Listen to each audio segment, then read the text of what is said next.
نحمده ونستعينه ونستغفره ونؤمن به ونتوكل عليه ونعوذ بالله من شرور أنفسنا ومن سيئات أعمالنا. من يهده الله فلا مضل له ومن يضلله فلا هادي له، ونشهد أن لا إله إلا الله ونشهد أن سيدنا محمدًا عبده ورسوله، أرسله بالحق بشيرًا ونذيرًا بين يدي الساعة. أعوذ بالله من الشيطان الرجيم. بسم الله الرحمن الرحيم. قال الله تعالى في القرآن المجيد والفرقان الحميد: فبما رحمة من الله لنت لهم ولو كنت فظا غليظ القلب لانفضوا من حولك فاعف عنهم واستغفر لهم وشاورهم في الأمر، فإذا عزمت فتوكل على الله إن الله يحب المتوكلين. وقال رسول الله صلى الله عليه وسلم: إن الله رفيق يحب الرفق في الأمر كله. اللهم صل على محمد وعلى آل محمد كما صليت على إبراهيم وعلى آل إبراهيم إنك حميد مجيد. صدق الله مولانا العظيم. زما قابل قدر مسلمانانو، په قرآن او حدیث کې څومره هم ښه صفتونه ذکر شوي دي، هغه کې یو بهترین صفت، یو زړه ته لګېدونکی صفت، یو دنیا کې معاشرتی امور سره مناسبت لرونکی صفت دی، هغه دی نرمی کول. په قرآن او حدیث کې د ډېرو صفتونو تذکره شوې ده او هر صفت یو جدا جدا خپل خاصیت لري.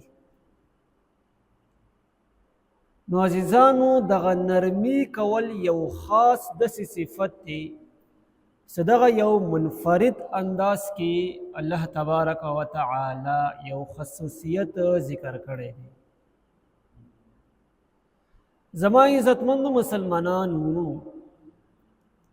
کوم کس هم دا غواړي چې زما د وجود نه نورو خلکو ته فایده ورسیږي، زه په معاشرې کې ښایسته شم، مخلوق ته ښایسته شم، الله ته ښایسته شم، معاشره زما باندې ښایسته شي، خپل کور والا زما باندې ښایسته شي، نو دغه کس ته صرف یو کار پکار دی چې دغه کار څه کله وکړي نو د ټول نظام سکون دی، د ټول معاشرتي امور سکون دی، دا به دې سره دغه څه شي ښایسته شي. هغه کوم یو کار دی؟ هغه صرف معمولی غندې کار دی، خو موږ ځان دپاره ډېر ګران کړی دی، هغه دی نرمي کول. ستا په ژبه کې نرمي راشي، ستا په وجود کې نرمي راشي، ستا د زړه نرم شي، نو یقینا الله تبارک و تعالی په تا باندې بیا عظیم احسان وکړو، عظیم رحم در باندې وکړو. ځکه عزیزانو، تاسو وګورئ په معاشرې کې دغه کوم صفت دی د ډېرو لږو خلکو ته میلاو شوی دی، ډېرو لږو خلکو ته دغه صفت میلاو شوی دی. اکثریت تاسو وګورئ د نرمي کوم صفت دی ډېرو خلکو نه سلب شوی دی. نو خوش قسمت اور بهترین اعلی ظرف والا انسان هغه دی چې هغه په خپل زړه کې، په خپل وجود کې، په خپل جسم کې، په خپل خولې کې، په خپل ژبې کې دغه څه شی راولي او نرمي راولي. رضو اول نرمي تعریف کوو چې نرمي څه ته وایي. نرمي لنډ تعریف علماو دغه کړی دی چې یو انسان په خپلو په کارونو کې نرمي شروع کړي، دغه شان زړه نرم شي، په وجود کې نرمي شروع کړي او دې ته څه شی وایي؟ دې ته نرمي وایي. هسې مونږ ځان باندې ګران کړی دی. نرمي خو ډېره اسانه دی، خو څه هلې اسانه دی چې کله ته ځان کې راولې. ډېر داسې خلک دي، ډېر داسې کورونه دي، ډېر داسې خاندانونه دي او ډېر داسې علاقې دي چې هغه کې لږ شان خلکو کې به نرمي وي. اکثریت دغه نرمي نه دغه شي دي، دغه نه محروم. مونږ چې کله خپل تاریخ پړاو کو، خپل تاریخ وګورو، جناب نبی کریم صلی الله علیه وسلم سیرت وګورو، د صحاباو سیرت وګورو، د بزرګانو علما کرامو سیرت وګورو، نو هغه سیرت کې به مونږ ته یوه صفحه دا خامخا ملویږي چې دوی هم دغه څه کړي ده، نرمي کړي ده. نبی کریم صلی الله علیه وسلم الله تبارک و تعالی په قرآن کې څو ځل مخاطب شوی دی، پیغمبرانو ته مخاطب شوی دی. تاسو چې شی کوئ؟ نرمي کوئ. الله تبارک و تعالی په قرآن کې فرمایي واخفض جناحک لمن اتبعک من المؤمنین. اے پیغمبره ته د خپلې مټې ښکته کړه هغه مؤمنینو دپاره چې هغه مؤمنین د ستا تابعداري کوي. څه مطلب شو؟ د آیات وضاحت همدغه دی. امام بغوی رحمت الله علیه نور مفسرین فرمایي چې د دین مراد پیغمبر علیه السلام ته دغه خطاب دی.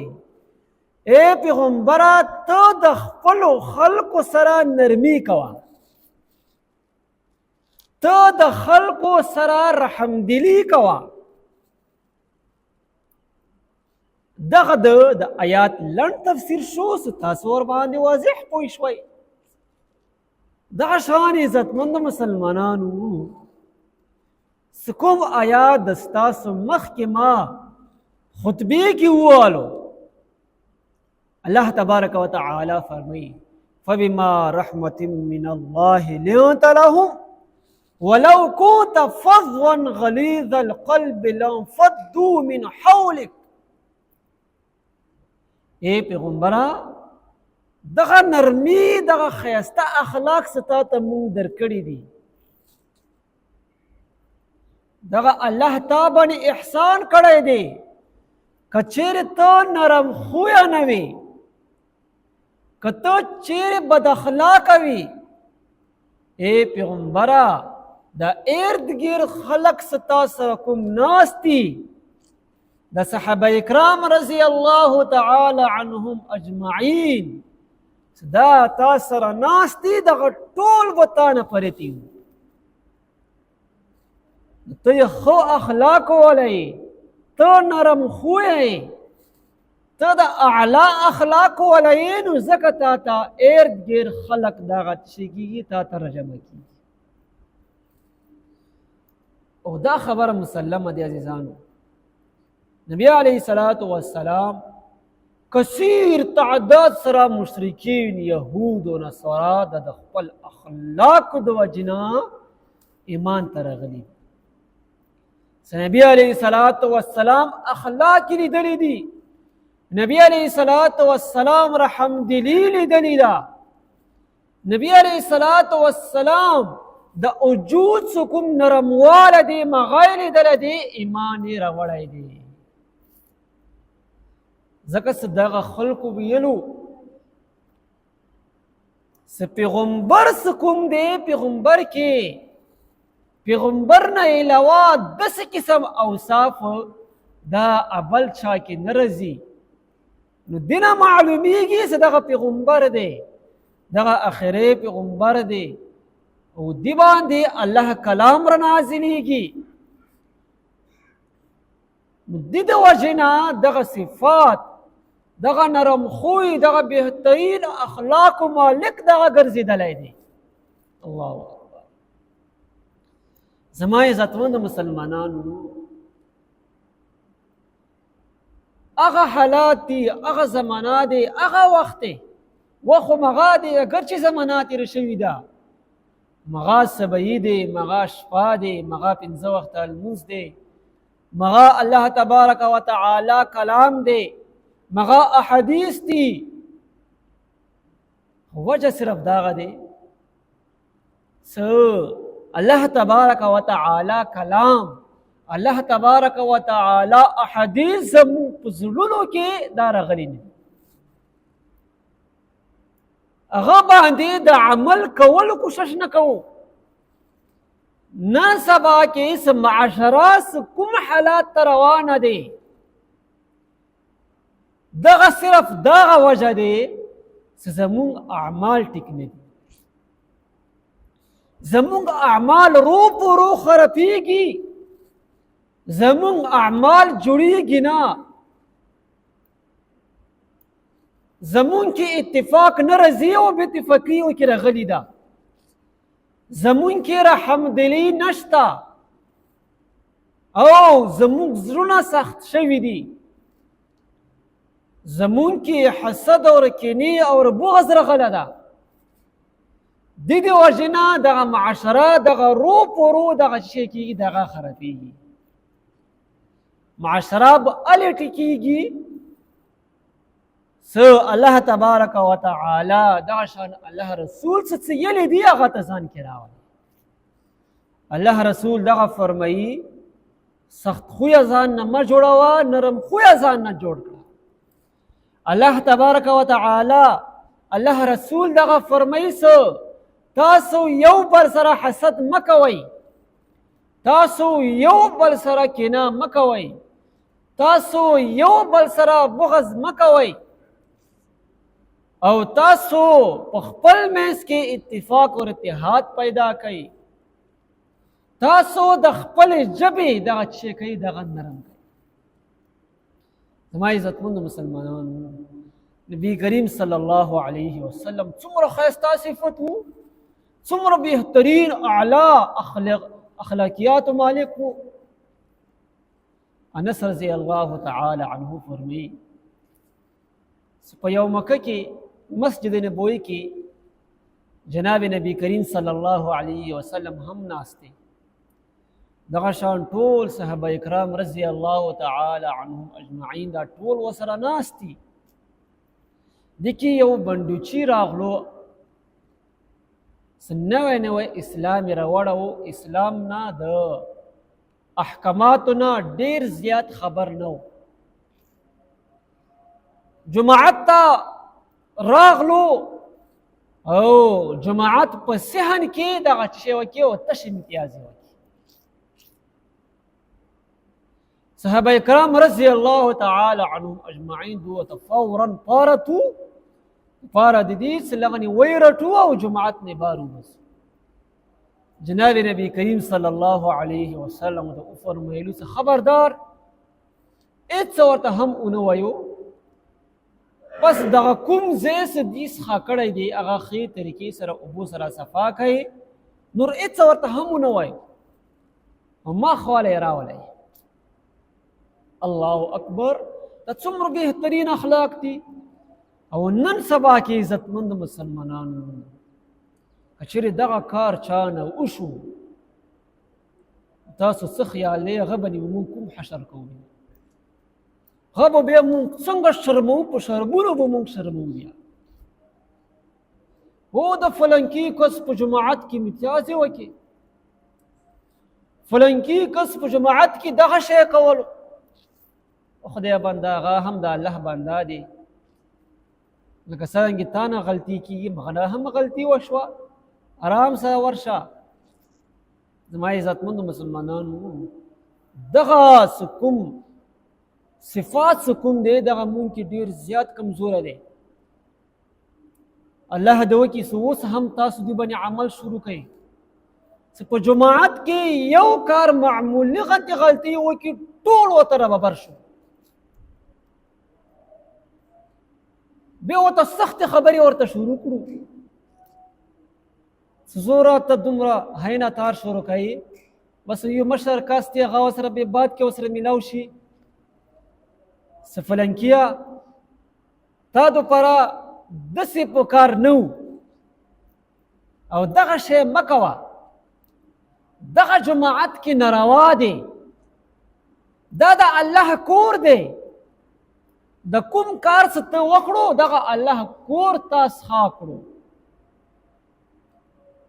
ملګری کسې دغه کار د نه کسې بیا ونه شي. تاسو څه خیال دی؟ هغه کار څه تاسو په آرام سره پوه کوئ هغه به بیا دغه کار وکړي، هېڅ کله هم دغه کار بیا نه کوي بیا. او که چېرې ته په سختۍ سره دغه کار ته منع کړې، ټول ورته راببر شئ، ټول ورته خبرې وکئ،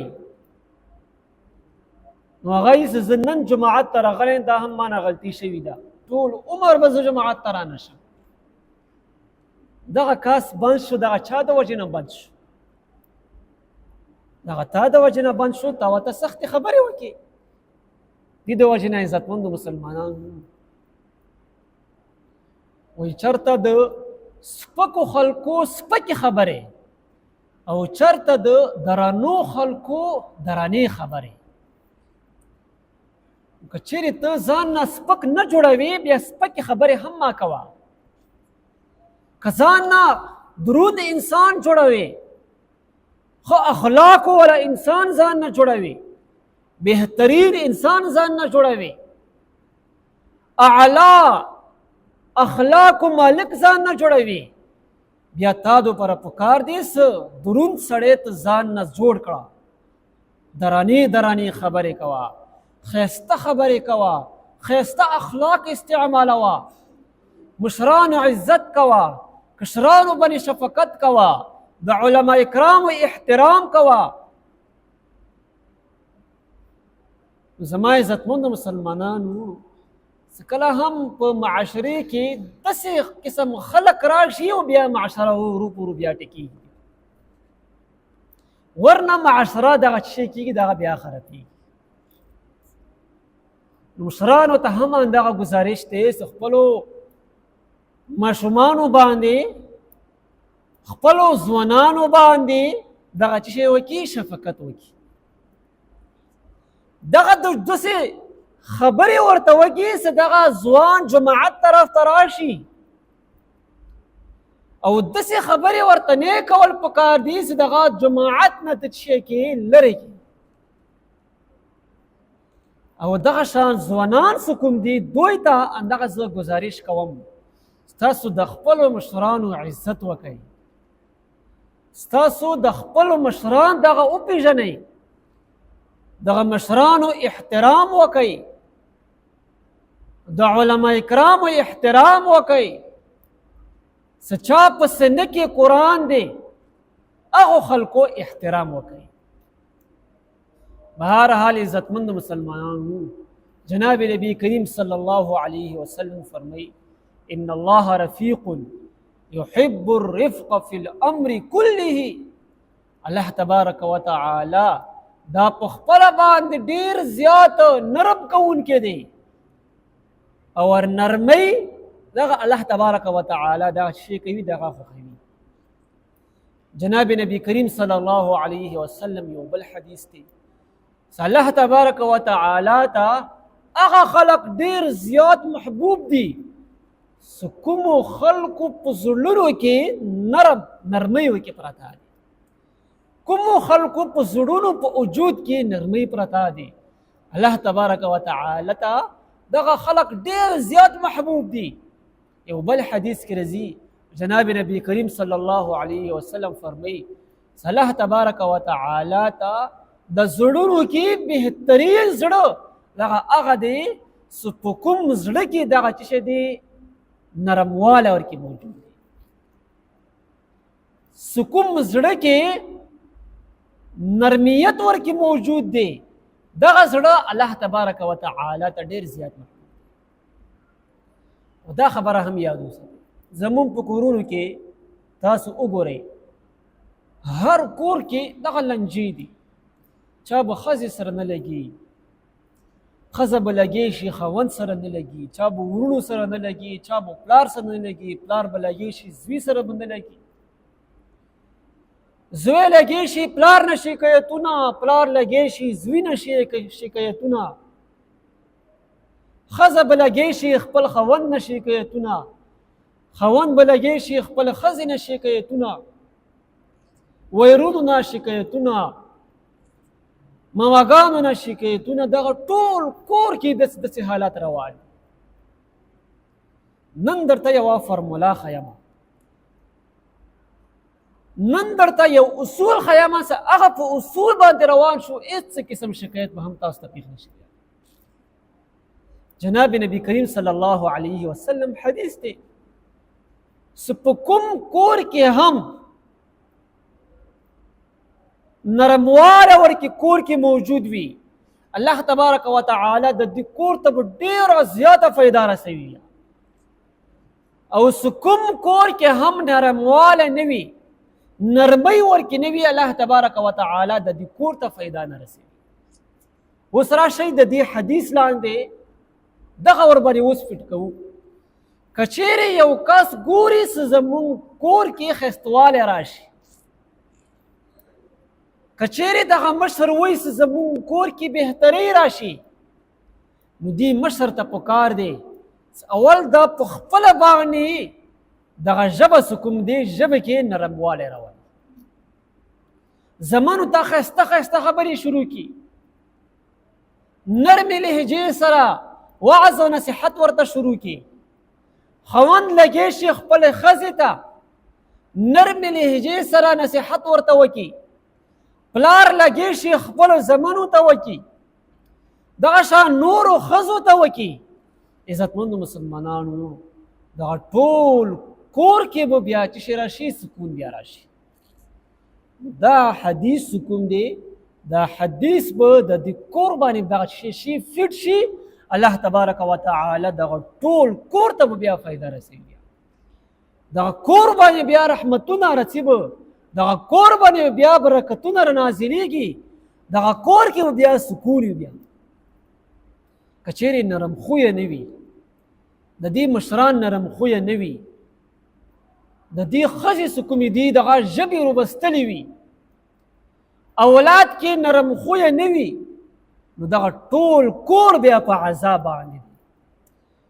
دغه کور کې بیا سکون نه رسي، بیا به ته د دې کور نه بیا تښتې. زما عزتمند مسلمانانو څومره هم چې تاسو ناست یې، ما ټولو ته دغه گزارش دی از برای خدا په خپل زړونو کې، په خپل وجود کې دغه شان په خپل لهجه کې نرمۍ راولئ. ډېر داسې کرته د خپلې ژبې د وجې نه ډېرې معاملې بیا کړي دي، ډېر خندنونه تباه شوي دي صرف د دې ژبې د وجې. که موږ خپله ژبه ټیک کړو نو ټول بیا هر څه بیا ټیک دي. که موږ خپل ځان ټیک نه کړو نو د دنیا زموږ دپاره ټیک کېږي نه. بیا